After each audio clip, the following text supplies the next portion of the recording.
Good morning. நான் உங்கள் maths teacher பேசுகிறேன். All of you welcome to our maths ma'am TNPSC class. இன்றைக்கி average பார்க்க போகிறோம்.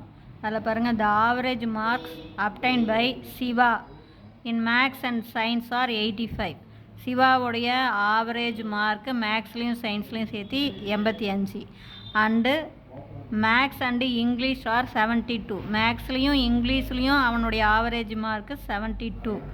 அப்போ what mark did he get in mathematics? அப்போ மேத்தமெட்டிக்ஸில் அவனுக்கு என்ன மார்க்கு கிடைச்சிருக்கோம் அப்படின்னு கேட்குறாங்க.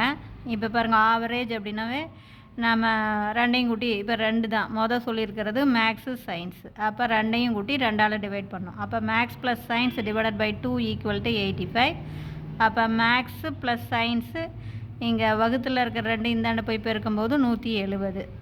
அதே மாதிரி maths plus English divided by 2 = 72.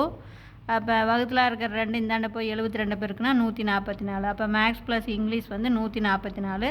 அப்போ maths mark cannot be determinant, அதாவது கண்டுபிடிக்க முடியாது. ஏன் அப்படின்னா நமக்கு அன்னோன் வேரியபிள் பார்த்திங்கன்னா 3 இருக்குது, மேக்ஸு சயின்ஸு இங்கிலீஷ். ஆனால் நமக்கு கிடைச்சிருக்கிற ஈக்குவேஷன் 2 தான்.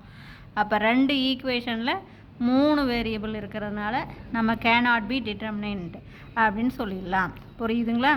அதாவது இப்போ மேக்ஸ்னு பார்த்திங்கன்னா நிறைய வேல்யூ குறிப்பிட்டு ஒன்றும் சொல்ல முடியாது. அது 70லேருந்து வரும்.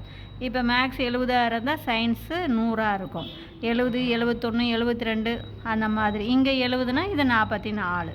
அந்த மாதிரி 70லேருந்து 100 வரையும் நமக்கு வரலாம்.